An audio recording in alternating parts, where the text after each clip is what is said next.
সালামু আলাইকুম এভরিওয়ান। আজকে আমরা পঞ্চম শ্রেণীর গণিত বইয়ের 28 পৃষ্ঠার অঙ্কগুলো সমাধান করব।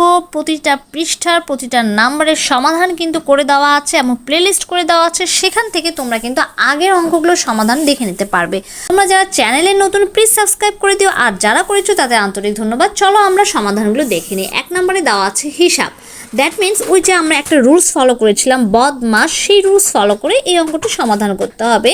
2, 3, 4 অঙ্কগুলো আমরা স্টেপ বাই স্টেপ করে ফেলবো। চলো তাহলে সমাধানে যাই। 1 নম্বর অঙ্কের সমাধানে চলে এলাম। দেখো এই অঙ্কগুলো আমরা আগেও করেছি, সো একদম একই রকম নিয়ম, একই রকম স্টাইল। সো তোমরা জাস্ট শুধু সমাধানটা দেখে নাও, একটু মনোযোগ দিয়ে আমার কথাগুলো শোনো। এখানে আমাদের দেখো প্রথমে আছে third bracket, second bracket, first bracket. তাহলে বদমাস এই রুলস অনুযায়ী প্রথমে কাজটা হবে আগে, কার কাজটা আগে হবে?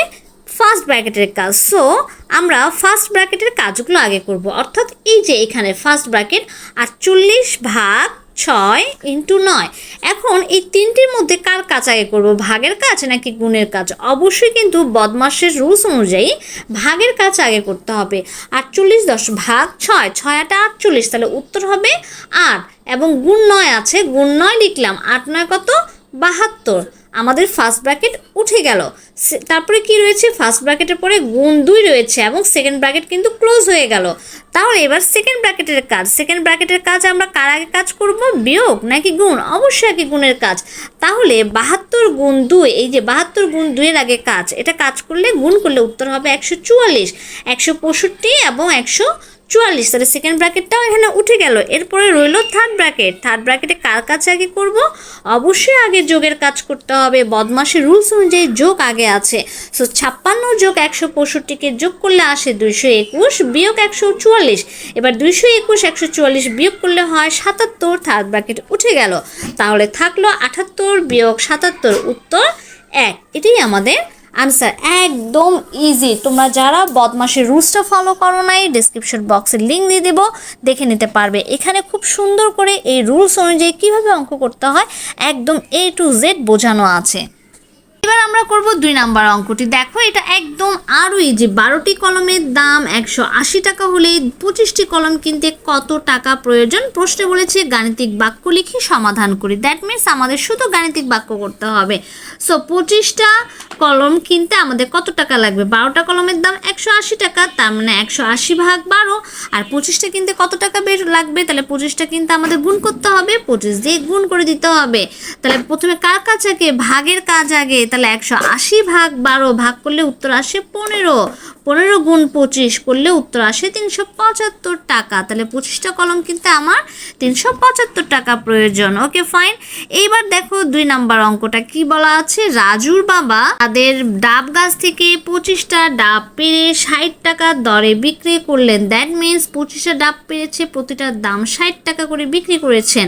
সেই টাকার অর্ধেক গরু খাবার কেনার জন্য ব্যয় করলেন, আর যে টাকাটা রয়েছিল সেটা দিয়ে 150 টাকার সবজি কিনে আনলেন। তার কাছে কত টাকা আছে?